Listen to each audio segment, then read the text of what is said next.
ध्यायेत् शारदचन्द्रसुन्दरमुखम् ताम्रारविन्देक्षणम्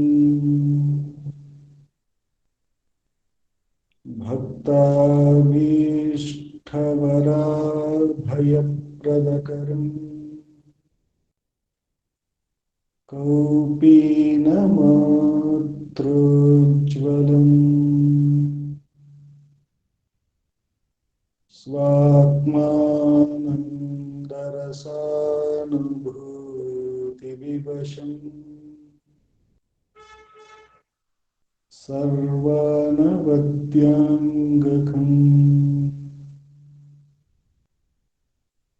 श्रीमन्तं श्रीरमणेश्वरं गुरुवरं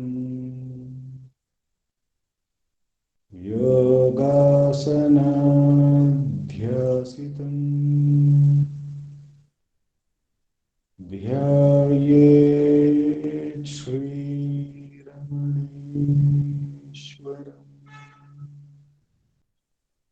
ध्यायेत् श्रीरमणेश्वरम्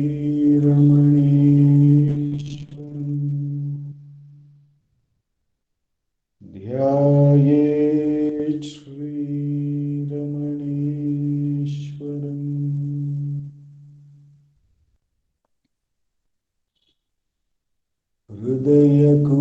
हृदयकुहरमध्ये केवलं ब्रह्ममात्रम्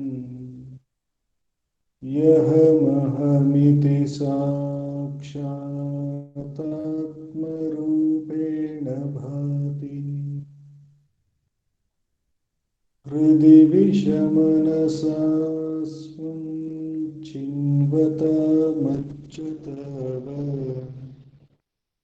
पवनचलनरोधा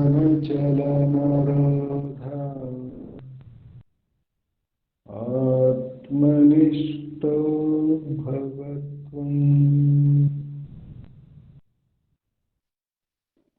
Namo Ramana. We commence today's evening Atma Vichara by listening to Bhagavan's Upadesham. We have been blessed to read from the book Self-Inquiry 1900 to 1950, a compilation of Bhagavan's answer on the subject matter of Atma Vichara by our founder president Sri A.R. Natarajanji. Today, in a new series of questions that we are going to see, I believe these questions were asked by Ganapati Muni to Bhagavan, though it doesn't mention here so, but I felt so. I'll read the question and the answer. Question goes, I have studied and understood the essence of the Shastras. I have repeated the great mantras with contemplation. Many austerities have I performed. Missing still is the Lord's grace. Were there lapses in my tapas? Have I missed its very nature? Though learned, I am ignorant. I surrender to you, all-knowing one. Accept me as your disciple and bless me. Bhagavan says, when the mind inquires from where the notion I arises and dissolves right there at the origin of its birth, that is tapas. On the enquiry as to the exact origin from where the sound of mantra arises, the mind dissolves at the origin itself, and that is tapas.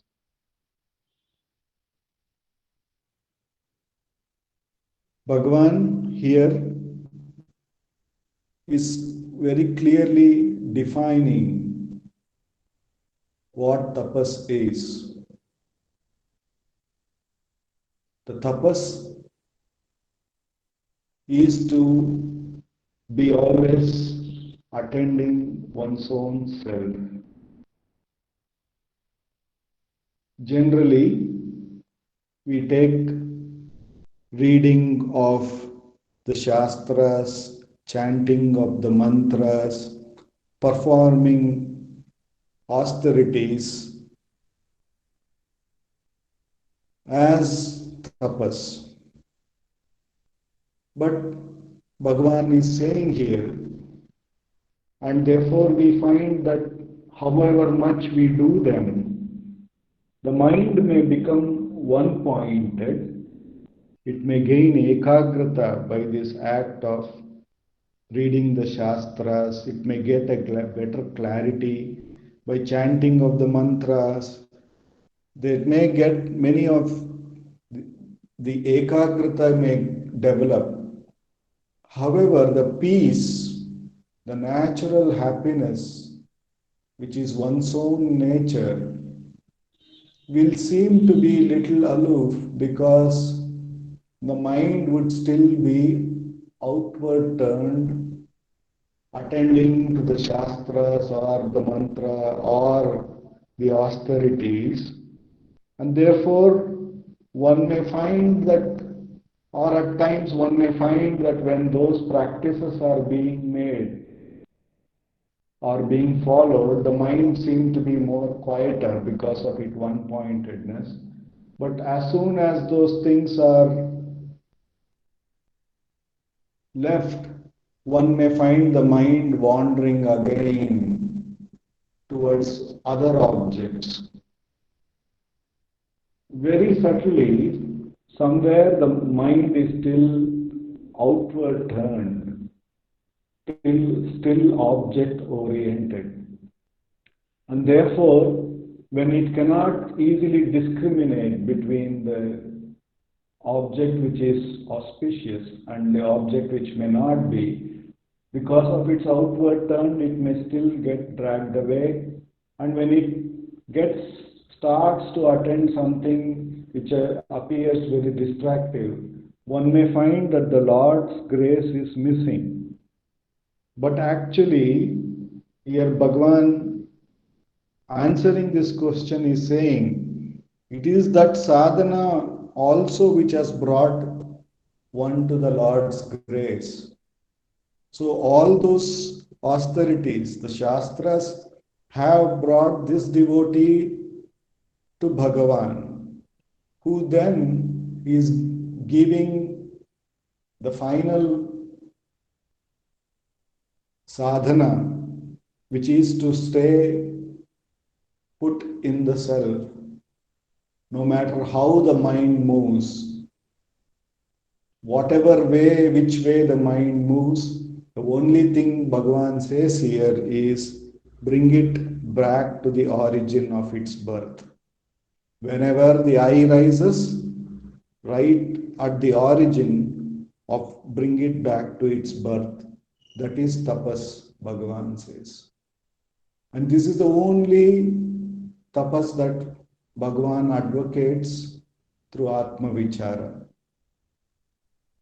So it doesn't matter whether we have done all these greater austerities, shastras or mantras, or we are still very worldly. It doesn't matter because Bhagavan has given us this great Atma Vichara here, through which everything, whether it is worldly, materialistic ideas or thoughts or concepts, or whether it is auspicious spiritual ideas and concepts, Bhagavan has given one method here. To whom is this? When we inquire, both would have to say it is for me, the one who is materialistic or the one who is pursuing the spiritual sadhanas and shastras. Both have to say it is for me. Thereupon, Bhagavan asks us to inquire, who am I? What do I refer to as I? When we do so, by the grace of Bhagavan, we go to the source of the I, whatever we refer to as I. When we go to the source, the attention which was outward turned, suddenly due to the inquiry, has moved the attention from the object to the I. Further, with question, who am I? Even the I is determined as an object. And then we go to the source, which we call as I. And by repeatedly getting back to the source, Bhagavan assures that the mind will gain that strength to remain at the source.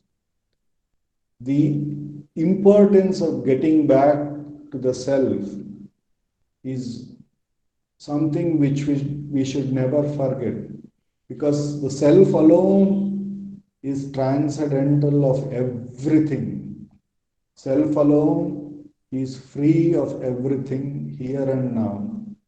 And it is here and now the opportunity to turn back to it. Therefore, the enquiry makes the self become available to us here and now every time that we pursue it. And every time when we pursue and take a dip, get back to ourself, our own real nature, then less and less would be the power of the objects to drag us away with attention. More and more we start to fall in love with that, with our own self, and more we find oneself to be at peace. And therefore, this Atma Vichara is a direct path. It is a direct path. The goal and the path are one and the same. That is the beauty of this Atma Vichara. As we are pursuing the path, we will be actually at the goal. It is only that we realize so when the goal becomes more clearer and clearer. That means the self becomes more clearer and clearer as we take the dip into it. Then we realize that the path and the goal was one and the same. And therefore, also, it is the most direct path. So, with the immense grace of Bhagavan, for the next 15 minutes, let us take that repeated dip into that self. If at all there is a thought, one should simply not worry whether it's a good thought, bad thought, or an ugly thought. Doesn't matter how many thoughts rises. All we need to do is understand that here and now is the opportunity to get back to the self, as the self is available here and now. And immediately inquire, to whom is this thought? Recognize it's for me, and then inquire, who am I? And try to get to the source of the I thought, or refer what we refer to as I. One should inquire diligently, and by doing so, we get back to the self by the grace of the Master. If we don't have any thought, we can continue to remain as a self in the self abidance. With the grace of Bhagavan, for the next 15 minutes, let us do Atma Vichara.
Namo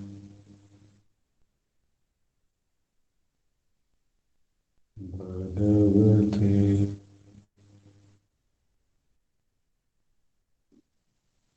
Sri Ramana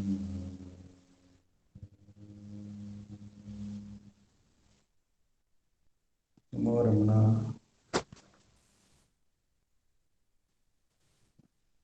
Ultaka.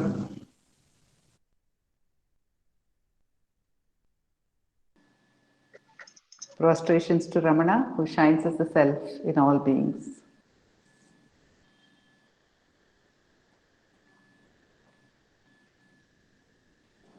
By Bhagwan's grace, we are meditating upon self inquiry. We are also able to sit for some time in self inquiry. And as Nandakumarji often says, those who can continue to do self inquiry can continue to do self inquiry without attending to the words which are being spoken, but focusing on the one who is listening. There is a story, probably an Upakatha in the Ramayana. We hear that after the Pattabhisheka of Sri Rama, Sita Devi, she gave a beautiful string of pearls to Anjaneya. And it is said that Anjaneya started biting each of the pearls and looking at it and throwing it away. Each of the pearls in that beautiful, priceless string of pearls. And then Sita Devi wondered, what is happening? Why are you doing this? Then Anjaneya said, I am trying to see if Rama is inside these pearls. If Rama is not inside these pearls, of what worth are they? Then Sita Devi said, oh, is it so? Then do you believe that Rama is within everything? You feel it is priceless because of that? Anjaneya said, I do not know. I am just checking in these pearls. But I know that he shines within me. In my heart, he is there. And to show that, it is said that Anjaneya tore his chest and revealed Rama within.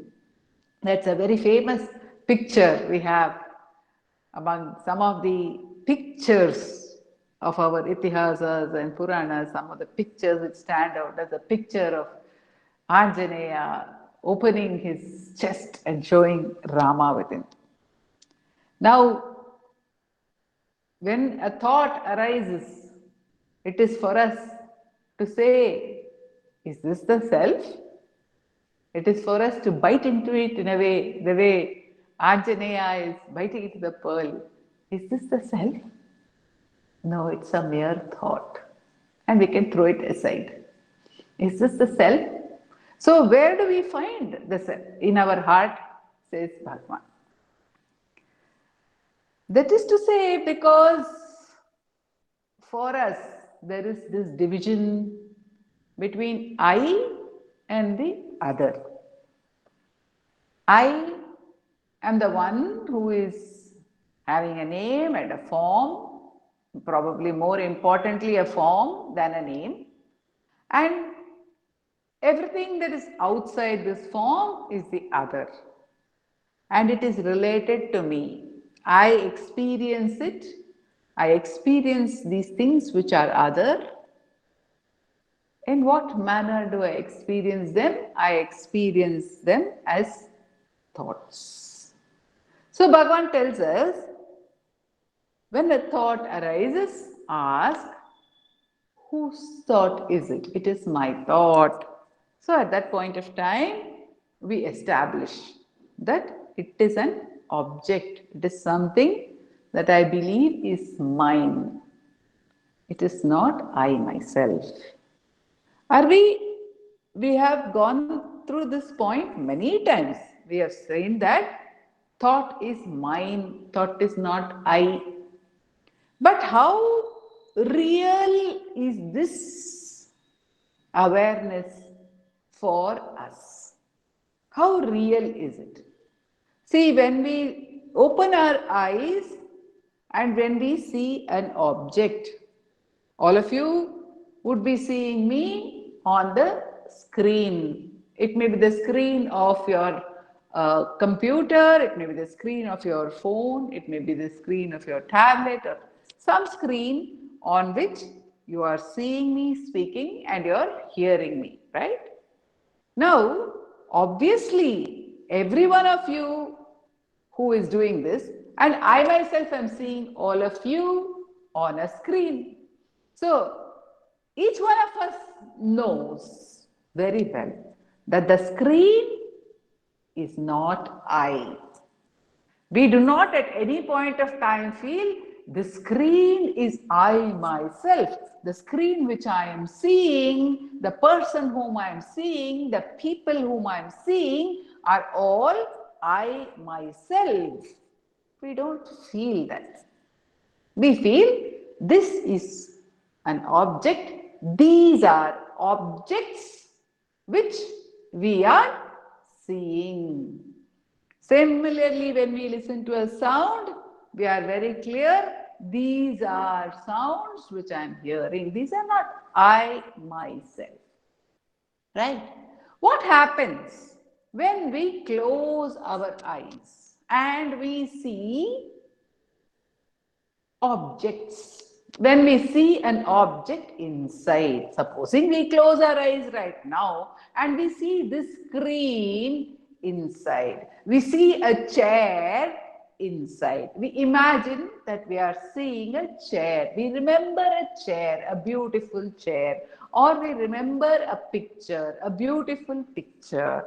We remember the shrine, we remember the idol of Bhagavan, very beautiful idol of Bhagavan. Where are we seeing that we have our eyes closed? We are not sitting in the shrine right now. We have our eyes closed and we are seeing the idol of Bhagavan. Right? Very obviously, when we see that idol of Bhagavan, we do not think it is I myself. We do not think that. We think that I am now seeing Bhagavan within me. So, what is that seeing of Bhagavan? That is a thought. It's obviously a thought. So, I am aware of Bhagavan within me as a thought which is apart from me, which I am aware of. It is not I myself. It is something I am aware of. But when any thought comes to my mind, I do not immediately recognize that this is an object for me. It is a thought for me. It is an object. Unless we bring our attention to this fact, we fail to remember it. And especially so when that object appears to be something which I call I. If I am experiencing or seeing within myself the idol of Bhagavan or the picture of somebody who is dear to me, I know, I may know, at least I can bring myself to understand, yes, in a moment if I am attentive, I will know this is my thought. I am thinking about Bhagavan. I am thinking about this person who is dear to me. I am picturizing that person. I am picturizing that thing, if it is a thing. I am picturizing it. I am hearing a sound within myself. So this sound which I am hearing is not I am hearing this sound. So we are able to recognize. If we bring our attention to it, you will say it's a thought. But let us say that it is a physical experience. Say there is a pain. There is a pain in the head. Okay. In my head, supposing there is a pain, or somewhere else in my body there is a pain. Now, is that pain recognized by us or not? When that pain comes, it is recognized by us, because prior to the appearance of the pain, there is no awareness of pain. There is no awareness of pain. When the pain comes, I become aware of the pain. Now, is my pain, is the body aware of the pain, or am I aware of the pain? When we were thinking of Bhagavan's idol, was the idol aware of itself, or was I aware that I am thinking of Bhagavan's idol? I was aware that I am thinking of Bhagavan's idol. I am aware that I am thinking of some other thing. So when the pain comes, am I aware of the pain, or is the pain aware of itself? Is the body aware of the pain? Is the pain aware of itself, or am I aware of the pain? It is I who am aware of the pain. It is I who am aware of my body. It is I who am aware of my body at certain times, and at certain times I am totally unaware of my body. When we are doing self-inquiry, we may become totally unaware of the body. When we are having some other thoughts, happy thoughts, also we may be unaware of the body. When we are having sad thoughts, also we may be unaware of the body as a physical entity. We have no consciousness of the body at that particular point of time. There is no thought of the body. At that point of time, when there is no thought of the body, does the body exist for us? It does not exist for us. It starts existing the moment it becomes a thought for us. So it is a thought. The body and every experience of the body is for us a thought. Every experience in the body is a thought which comes to us when we pay attention to it. Every experience, every physical experience, beginning with any aspect of the body, beginning with the fact that I see something outside or I see something inside, this is with a mental eye or a mental ear, I hear something, or I physiologically experience something, which could be my breath, it could be any pain, or it could be a sense of comfort in the body also, pain-free state. But whatever that experience is something which I am aware of. It is a thought. So the body is a thought for me. It is, every aspect of the body is a thought for me. That is what Bhagavan is asking us to recognize. Ask, for whom is this thought? It is for me. It is a thought. It is a thought of a body. It is a thought of taste. It is a thought of pain. It is a thought which comes to me at that particular point of time, and I experience it as a thought. I experience it as my experience, which means it's a thought. I do not see it as I myself, though I am very much involved in it, in my pain, I am involved in the pain. I find there is a thought which goes with there is pain, and I find this pain difficult. So these two thoughts keep on alternating with each other. This pain is there and I find it difficult and I want it to go away. So these are thoughts which are almost parallel to each other, running very fast, interchangeably, because no two thoughts happen at the same time. So these are all the thoughts which are happening for us. And but the thing is, whether or not we are able to get away from the intensity of it, Bhagavan asks us to recognize, hey, this is a thought.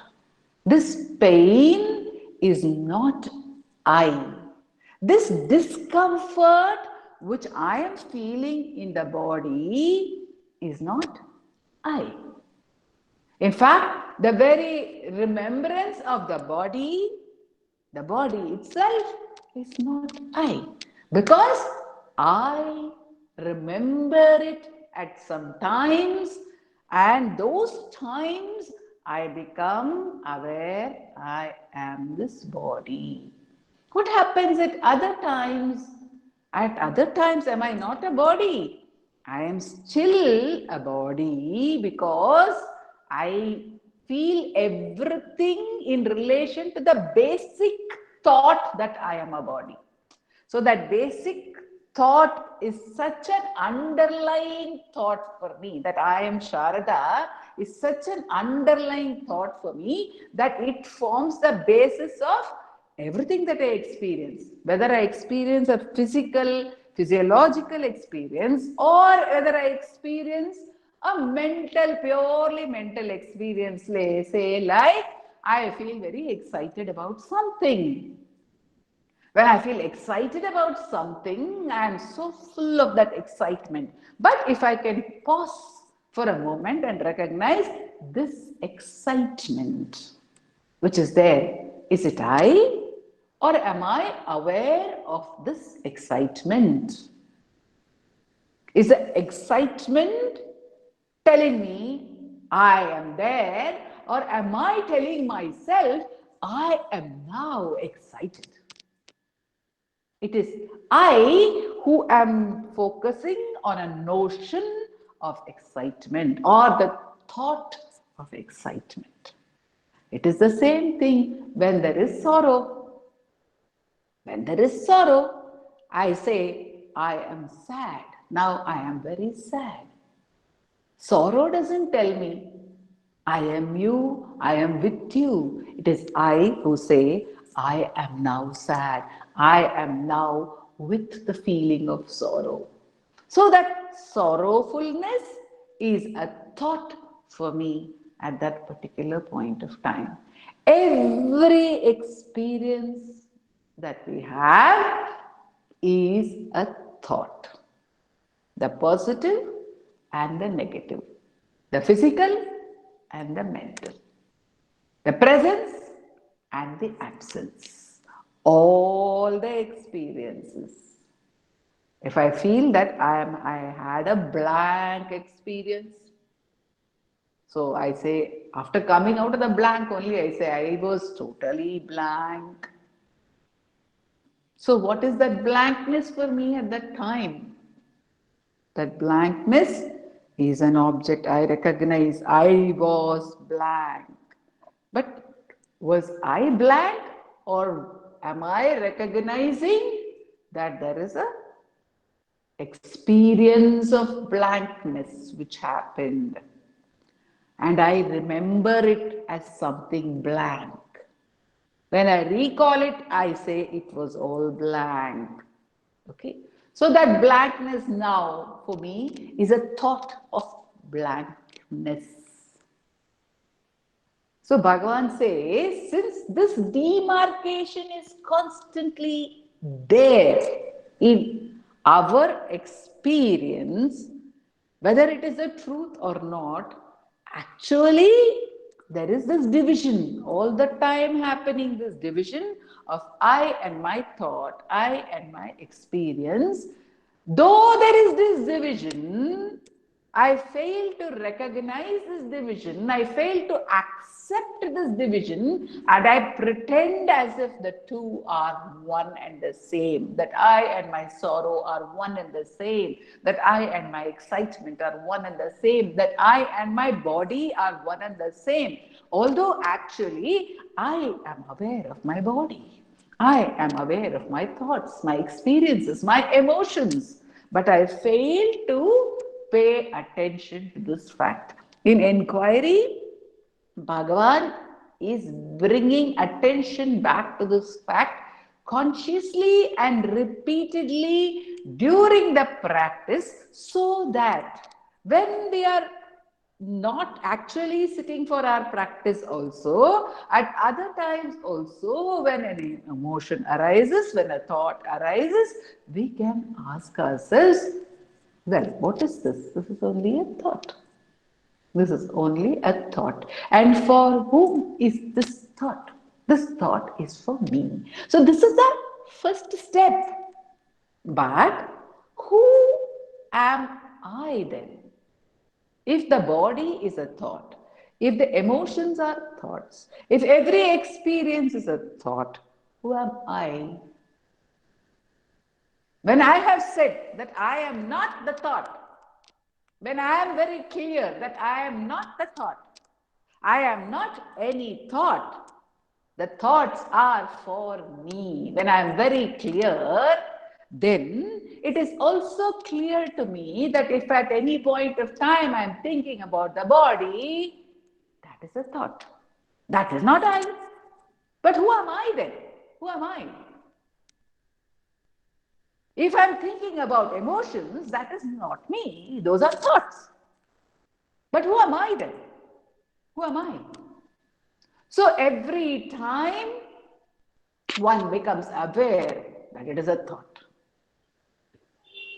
the question arises, hey, this is only a thought. Then who am I? Who am I? And since I am not the thought, and since I am not any thought, what answer do I have to that question other than silence? There is no answer to that question. And repeatedly, when one recognizes that there is no answer to this question in the form of thought, any answer in the form of thought is meaningless. It is not I. It is not I. So again and again and again, as the mind, as the habituated mind associates with different forms of thoughts, again and again and again, when we ask ourselves, for whom is this thought? This is only a thought. For whom is it? It's for me, but who am I? When one asks oneself this question again and again and again and finds that there is no answer, as Bhagavan says in Upadeshasaram, Manasam tu kim margane krite naiva manasam marga arjavat. There is no such thing, there is no such separate entity at all to answer to the name of I. That is why Dilip said also in the beginning, we deduce that there is no I, that the I is also only a thought. That is just a notion. It is just a notion which is seeming to find existence because of the force of thoughts with which there is a momentum, there is a movement. And until this is questioned, there seems to be an entity who is a thinker. But really speaking, there is only the self. So, naiva manasam. The ahamayam kuto bhavati chinvataha ai patatyaham. Kim swarupamiti atmadarshane. Then avyaya abhava apurna chit sukham. One gets that fullness, that fullness. So it is the demarcation, the differentiation. See, there's a process, and it is not a process. It is a process of looking at oneself, of investigating, of trying to see who this I is. But when thought arises, it becomes a process of recollecting, of pinpointing the attention on the fact that this thought is not I, who am I? This is my thought, no matter what the thought is. And let us conclude with a nice story which Bhagavan has narrated about self-enquiry, the beauty of self-enquiry. There was a guru, Ribu, and his student called Nidaga. And his student studied with him for many years in the Gurukula. And after that, Nidaga went away to the town to lead his own life. And he got lost in his life of daily, whatever the daily life was, he was lost in that. But the Guru never leaves the disciples. That's the great wonder and the great assurance that we have. So one day, Ribu came into town to check on what his disciple was up to. How is he doing? Is he abiding in the self? Is he remembering self-enquiry? So he came back, he came to the town, and at that time Nidaga was watching the procession of the king. The king was going in procession. The whole city was agog, and Ribu was dressed like an old farmer, and he came and he stood next to Nidaga and he asked him, "Sir, can you tell me what is happening?" Nidaga was surprised, but he said, "Old man, can't you see? The king is coming in procession." "Who is that so?" "Well, I do not understand where the king is." "Well, the one on the elephant, seated on the elephant, he is the king." "Oh," said Ribu, "I see. The one on the elephant is the king." So there is an elephant and there is a king. And now I recognize, I see the point that there is one above and one below. But which is above and which is below?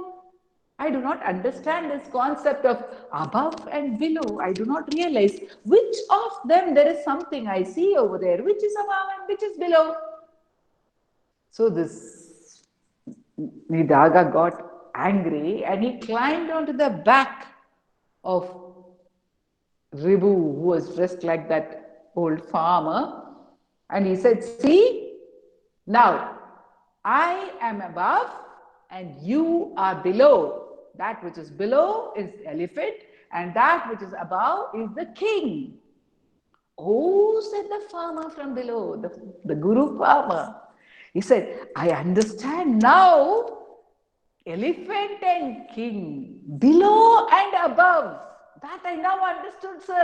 Thank you for your kindness. But you said one more thing. You said, I am above and you are below. Can you explain to me what is this I and what is this you?" Immediately Nidaga got down and he fell at the feet of this peasant. He said, "Nobody but my guru would have brought to me this question. Who is this I? You are saying I and you. What do you mean by those terms? What do we mean when we say I?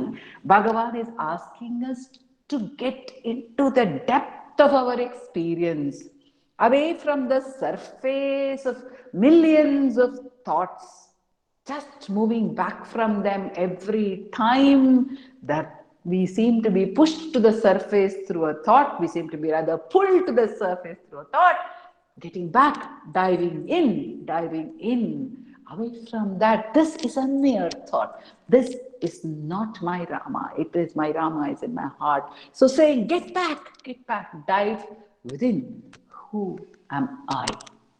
And when we get back, Bhagavan says, yes, the self is revealed because the self is ever revealed. The self ever is. It never goes away. It never runs away. It never moves away. It cannot. And therefore, it is available. It is revealed. It is known to be available. And it is known as Avyaya Abhava Apurna Chitsukam, the fullness of bliss. It is revealed to us. It is rediscovered, if we may use all these words. Words have their limitations, but we use them because somewhere they are pointers to us, they remind us.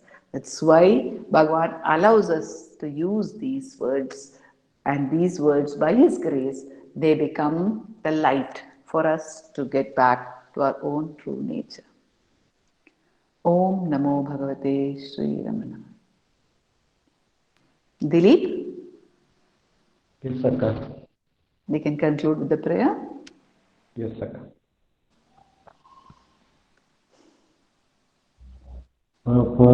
अपारसच्चित् सुखवादिराशे